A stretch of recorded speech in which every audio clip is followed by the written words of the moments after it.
আমাদের মধ্যে কোন সময় ইখতিলাফ দেখা দিতে পারে বা দেখা দিয়েছে, এই বলে বাতিলপন্থীরা ইসলামের নামে ধোঁকাদার যারা ধোঁকা দিচ্ছেন জনগণকে, তারা মনে করবেন না যে উলামায়ে কেরামের মধ্যে দ্বিধাদ্বন্দ্ব সৃষ্টি হয়ে গেছে, এখন আমাদের জয়ের পালা আসবে।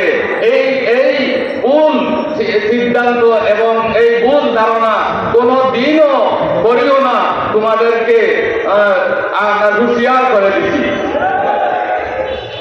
যাই হোক, বুজুর্গানের দিন আমরা আহলুস সুন্নাত ওয়াল জামাতের মূল নীতির মধ্যে সবসময় একমত ছিলাম, আছি এবং আগামীতেও থাকবো। আমরা একমত থাকিয়ে আমাদের যে স্বপ্ন আগামীতে বাস্তবায়ন করার লক্ষ্যে আমরা এখানে উপস্থিত হয়েছি, ইনশাআল্লাহ আমাদের স্বপ্নকে আমরা বাস্তবায়ন করব।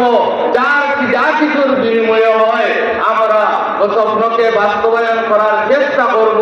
আল্লাহ পাক রব্বুল আলামিনের দরবারে আমরা দোয়া কামনা করি, আল্লাহ হক্কানি উলামায়ে কেরামের স্বপ্নকে আপনি কবুল ফরমাও এবং কামিয়াবি দান ফরমাও। আমিন।